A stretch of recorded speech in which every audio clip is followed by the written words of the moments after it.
नमस्कार विद्यार्थियों, स्वागत है आप सभी का योगेंद्र क्लासेस जमुना में। आज हम कक्षा 10वीं की सामाजिक विज्ञान के अर्धवार्षिक परीक्षा का पूरा पेपर लेकर आए हैं।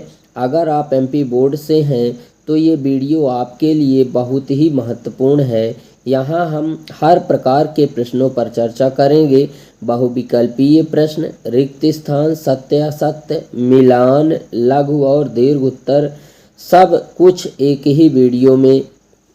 तो वीडियो को ध्यान से देखिएगा और अपने नोट्स तैयार रखिएगा। फ्रेंड्स, यहाँ पेपर सॉल्व करने के लिए आपको टाइम 3 घंटे का मिलेगा और पूर्णांक जो है 75 का होगा। तो पहला प्रश्न देखते हैं, बहुविकल्पीय प्रश्न। ये 6 रहेंगे, पर प्रश्न का जो है 1 अंक निर्धारित है। देखते हैं पहला प्रश्न, जैसे भारतीय राष्ट्रीय कांग्रेस की स्थापना कब हुई थी? ये आपको 4 ऑप्शन हैं। उसके बाद दूसरा प्रश्न है, नमक सत्याग्रह का नेतृत्व किसने किया था? इसके भी 4 ऑप्शन यहाँ पे आप देख सकते हैं, जैसे बाल गंगाधर तिलक, महात्मा गांधी, जवाहरलाल नेहरू और सुभाष चंद्र बोस हैं। ठीक है। उसके बाद अगला जो प्रश्न है, प्रश्न 3 है, भारत का सर्वोच्च न्यायालय कहाँ स्थित है? यहाँ ऑप्शन आप देख सकते हैं। उसके बाद जो चौथा है वो है, दांडी यात्रा कहाँ से प्रारंभ हुई थी? इसमें 4 ऑप्शन दिख रहे हैं, अहमदाबाद, साबरमती आश्रम, नागपुर और मुंबई। उसके बाद जो 5वां प्रश्न है, भारत का सबसे बड़ा कपास उत्पादक राज्य कौन सा है? ये 4 ऑप्शन आपको दिख रहे हैं। उसके बाद है, भारत में पंचायती राज की शुरुआत कब हुई थी? इसमें से 4 ऑप्शन, 1950, 1952, 1959 और 1962। इनमें से कोई एक सही होगा, देख लीजिएगा। उसके बाद प्रश्न क्रमांक 2 देखते हैं, रिक्त स्थान भरिए। और ये 6 रहेंगे और पर प्रश्न का जो है 1 अंक निर्धारित है। जैसे पहला है, महात्मा गांधी ने खाली स्थान में भारत छोड़ो आंदोलन चलाया, मतलब किस सन में चलाया था, वो चीज़ यहाँ भरना है। अगला है, भारतीय संविधान में कुल कितने अनुच्छेद हैं? ये भी यहाँ पे भरना है। आगे है, पंचशील सिद्धांत की घोषणा खाली स्थान में हुई। भारत का राष्ट्रीय पशु खाली स्थान है। 1857 की क्रांति की शुरुआत खाली स्थान से है। ये सारे प्रश्न फ्रेंड्स आपके अर्धवार्षिक परीक्षा और बोर्ड एग्ज़ाम के हिसाब से काफ़ी ज़्यादा इम्पोर्टेंट हैं, इसलिए सारे प्रश्न नोट कर लीजिएगा और इन सारे ही प्रश्नों को सॉल्व करने की कोशिश करिएगा ताकि आपका रिज़ल्ट अच्छा से अच्छा बने। उसके बाद देखते हैं फ्रेंड्स, सही जोड़ी। सही जोड़ी है, 6 सही जोड़ियां हैं, जिनमें से जो है पर सही जोड़ी का जो है 1 अंक निर्धारित है। यहाँ सही जोड़ी देख सकते हैं, स्तंभ का और खा है, जिनमें से पहला स्तंभ का में अगर हम बात करें तो जैसे गांधी जी, लॉर्ड माउंटबेटन, सविनय अवज्ञा आंदोलन, संविधान सभा, लाल बहादुर शास्त्री, इधर नमक सत्याग्रह, भारत के अंतिम वायसराय 1930, है ना। ये सब जो है ना सही जोड़ी बहुत ज़्यादा इम्पोर्टेंट है। इसको आप नोट करिएगा और सॉल्व करने की कोशिश करिएगा, सॉल्व कर ही लीजिएगा। ठीक है। उसके बाद अगला प्रश्न देखते हैं, प्रश्न क्रमांक 4, सत्य असत्य लिखिए। ये भी फ्रेंड्स लगभग 6 हैं, जिनके जो है 1 अंक निर्धारित है, पर सही जवाब के 1 अंक।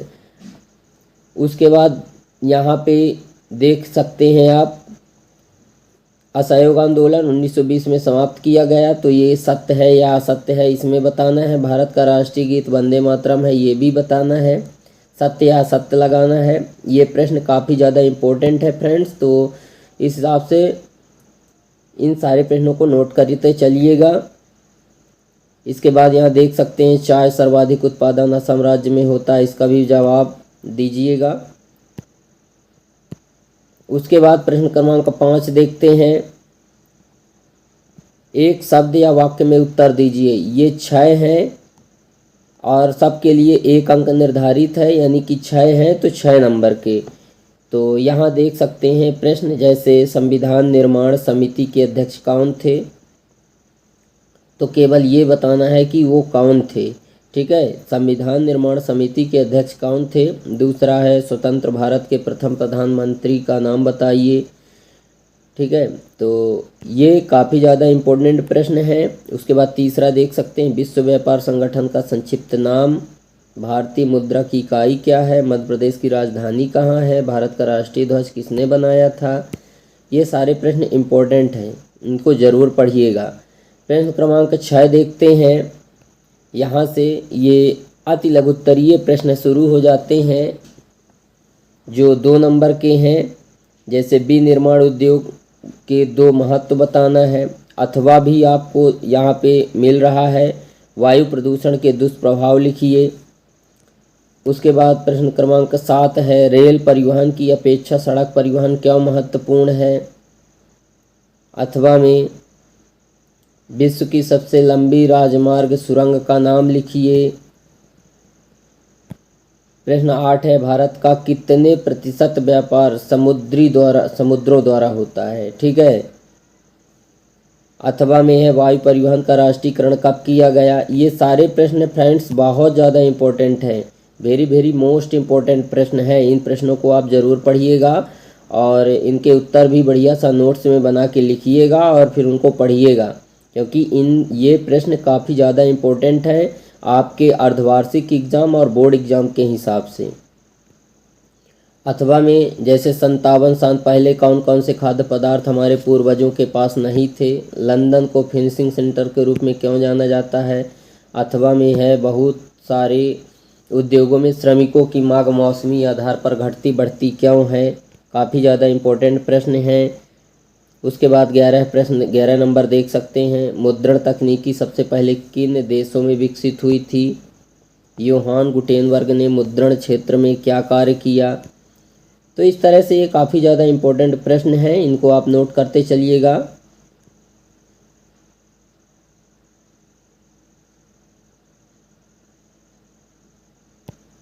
उन्नीसवीं सदी की मशहूर लेखिकाओं के नाम लिखना है। प्रश्न क्रमांक 13 में द्वितीय क्षेत्रक की 2 विशेषताएं लिखनी हैं। तृतीय क्षेत्रक से आप क्या समझते हैं। बहुराष्ट्रीय कंपनियां कहाँ स्थापित की जाती हैं। जैव और अजैव संसाधन क्या होते हैं, वह 2 बहुराष्ट्रीय कंपनियों के नाम भी बताने हैं। प्रश्न काफ़ी ज़्यादा इम्पोर्टेंट हो जाते हैं। इधर के ये 3 नंबर वाले प्रश्न हैं। सतत पोषणीय विकास, जलोढ़ मिट्टी की जो 2 विशेषताएं लिखनी है। मृदा अपर्दन, काफ़ी ज़्यादा इम्पोर्टेंट प्रश्न हैं, इनको आप नोट करते चलिएगा। 17 नंबर प्रश्न है, झूमी कृषि को किन किन नामों से जाना जाता है। वेरी मोस्ट इम्पोर्टेंट क्वेश्चन है। वाणिज्य के कृषि की 2 विशेषताएं लिखिए। आरक्षित वन और अनारक्षित वन में अंतर लिखना है, ये भी काफ़ी ज़्यादा इम्पोर्टेंट प्रश्न है। अथवा में है, वन और वन्य जीव संसाधनों के प्रकार और उनका वितरण बताना है। 19 नंबर में है, संघीय व्यवस्था की 3 विशेषताएं।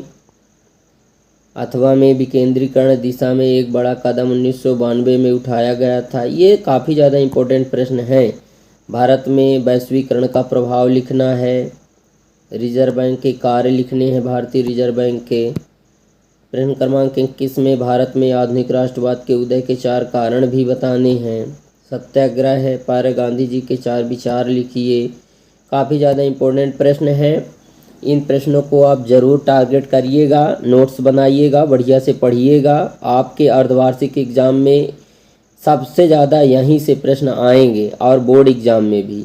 ये काफ़ी ज़्यादा इम्पोर्टेंट मैंने आपके पास पेपर लेकर उपस्थित हुआ हूँ, तो सारे प्रश्न नोट करिएगा और इनको पढ़िएगा।